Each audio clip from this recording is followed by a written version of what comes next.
managbulag din sa kalibutan, no? Kay mamaulit ta sa atong mga dapit kung asa tagagikan. So kinahanglan sa atong pagmamauling at sa tubangan sa Dios, kita doon na mga agi o nanatay gikabayad sa atong mga binuhatan, no? Kaya kung atong una-unaon sa atong tema ang pagtugyan ug ang pagdakop kang Hesus, dako og bili para sa ato ang kaugalingon nga aron kita mamaluwas.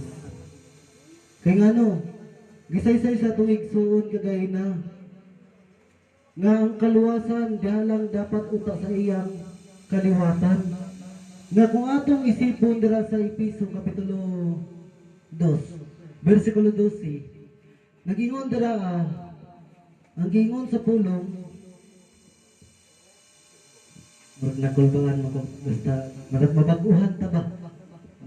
Kusog manggod kayo ang mic dito sa mga kay original nga tingog ra gid ang isinggit. Musay manglupad gud ang ato kay apakon pag kusog nga hangin, mapura jud kag singgit kay ngano, kusog man ang ulan mataguktok sa sin, imong tingog di na mabatian dira sa unahan. Dire kay bisan kinayo nimo kusog na kaayo. Yo. Matod sa pulong, matong basahon ang pulong. Hinumdumin ninyo nga kaniadtong panahona kamo walay kalabutan, kang Kristo nahigawas kamo sa katilingban sa Israel, ug mga dumulong sa mga pakigsaad may tungod sa sahad sa Dios. Ug dinhi sa kalibutan kamo mga walay kalauman ug usab mga walay Dios. So diay sa unang panahon, sa diha nga wala ta diha sa Israel, wala tay kalauman, kay wala kitay Dios, wala pud tay kaluwasan. Pero sa diha nga si Kristo gidakop ug gitugyan ug gilansang sa krus. Usa gingon sa pulong, apan karon pinaagi kang Kristo Hesus kamo nga kaniadto nahilayo. No? Karon gikapahiduol na pinaagi sa dugo ni Hesus. At sa dugo ni Kristo. Kung atong pamalandungan ang pulong sa Dios, nga sa diha-dihay nga kita nakahimamat og kaluwasan, kung ang atong manluluwas wala diha gilansang sa krus, wala diay kita nangaluwas.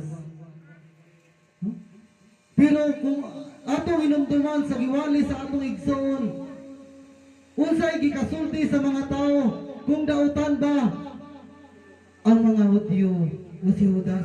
Pero kung atong hinumduman mga igsoon, bisan tinuod kato sila mga tawhana na nagpakasala sa una ug ilang gilansang ang manluluwas.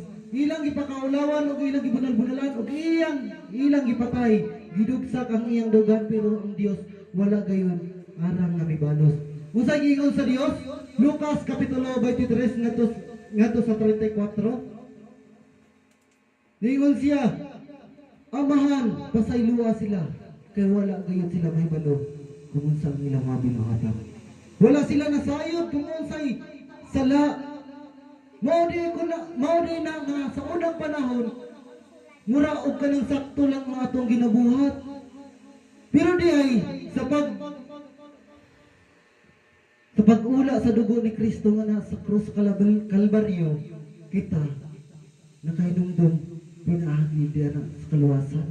Pinaagi sa dugo ni Kristo nga iyang gibayad sa atong mga sala, angay nagpuday nga kita nga managbuhat nining mga sugo sa Dios.